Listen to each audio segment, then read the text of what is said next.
And what up, y'all? It's the Flat Earth Asshole coming at you once again, and I just got done watching this amazing Flat Earth experiment, and I think that this Flat Earth experiment was done very well because it A, provides the observer height, and it B, uses a curvature calculator.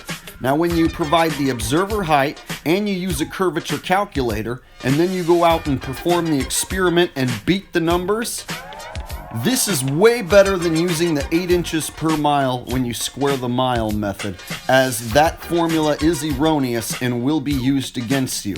I think it is very important that flat earthers include their observer height and use curvature calculators when performing these experiments if you want to be taken seriously by globeheads. Enjoy.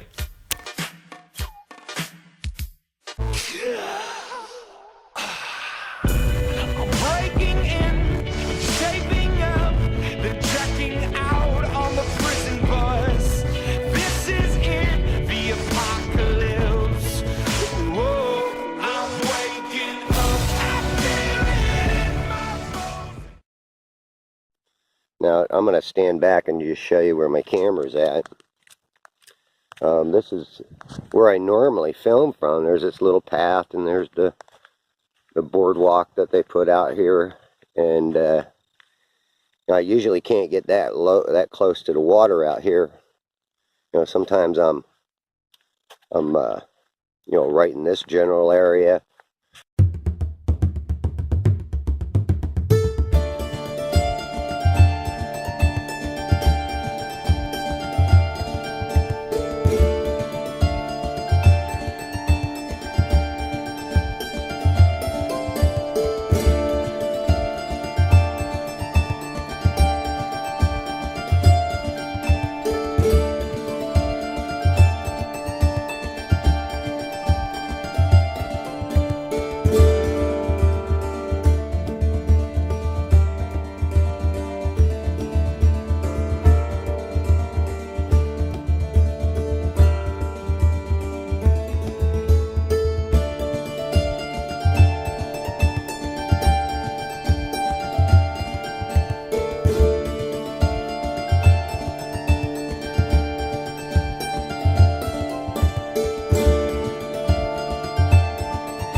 And again, you know, I'm saying that the water's actually even up higher, you know, and you see the mirroring going on underneath that rack.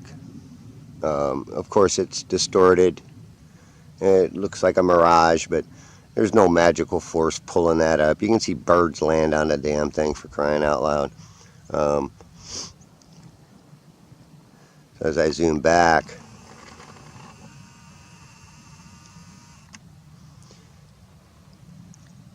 you can see the layers of clouds.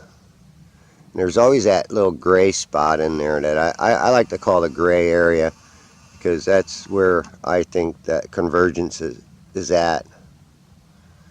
And again, look at the mirroring that occurs on this. Okay, see the mirroring of those bird racks?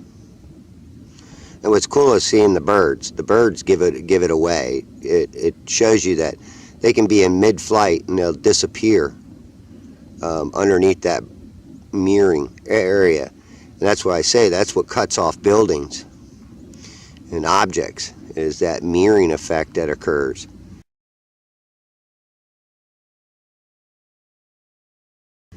It's an illusion.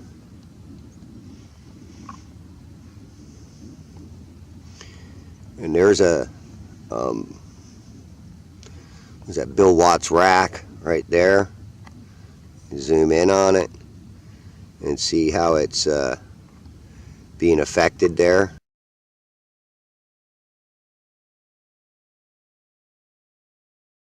Hopefully we can catch one of these birds or something.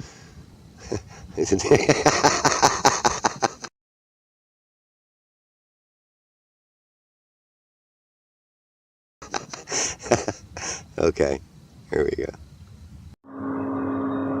Okay, I'm back down here at Bayport again. There's the deck. There's my camera. And look how much farther in the water is.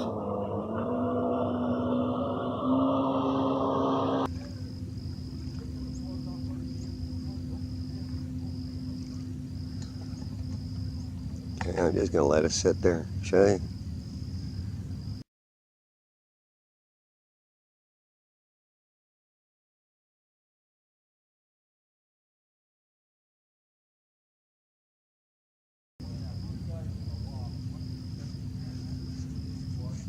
And what I'm curious of is if I can find that other bird rack that I tried to find this morning.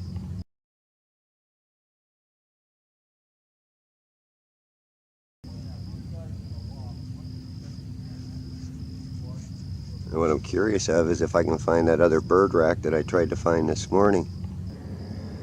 That bird rack is 9 miles out, 8.5, something like that. There it is.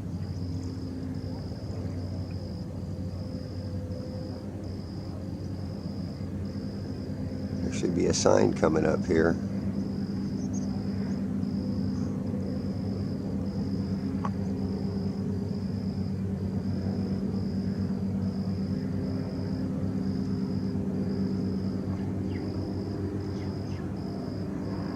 No, shit, there's the bird rack.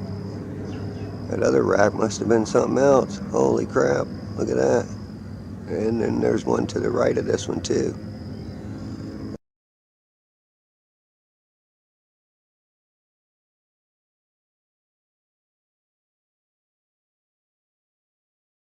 Look at that. That's even further back. Holy crap.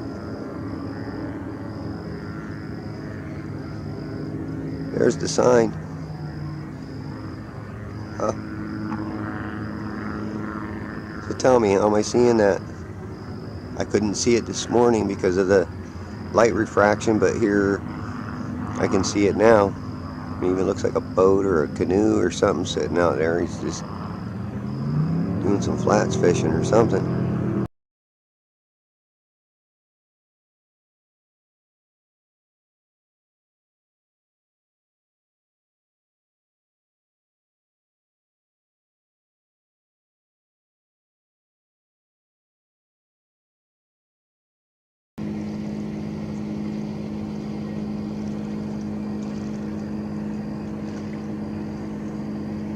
Look at the difference in the size of the boats. Too, look how little that boat is. And that was actually a big boat. There's perspective for you again.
There it is, sitting in the water. All that reflection. See if I can find this other.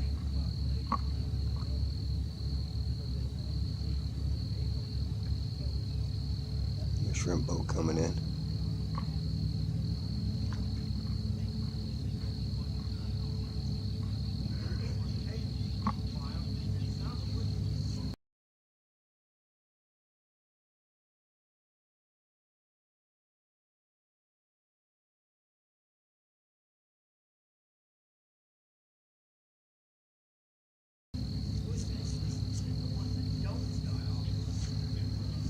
Billy Steele rack.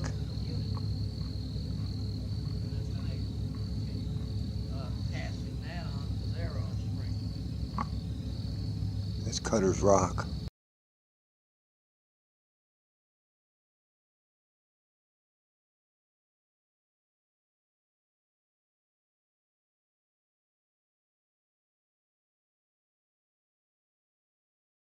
We're going to get on the other side to see what the sign says.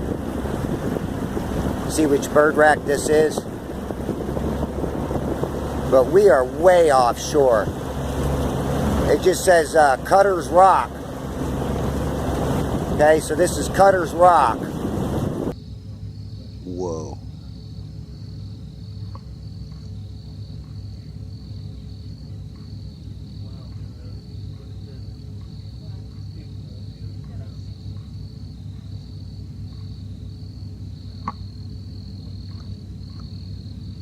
That boat.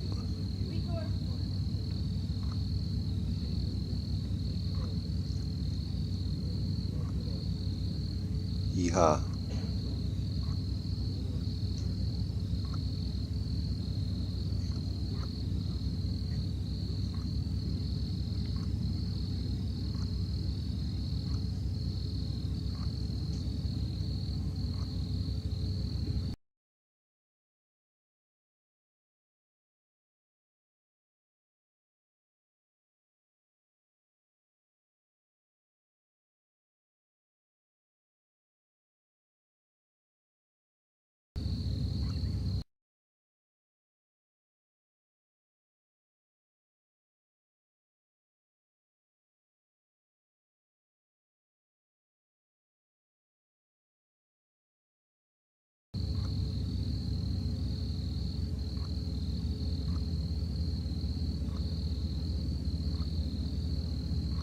Go see if I can find it.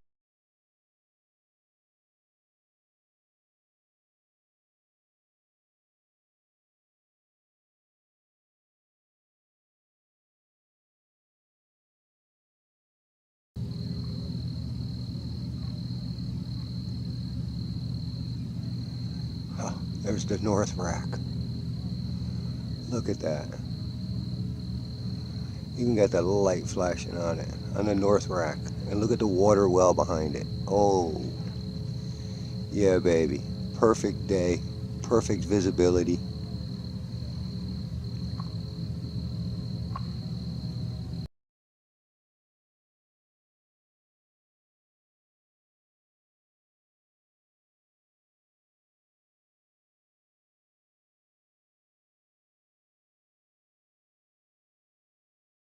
Look at that.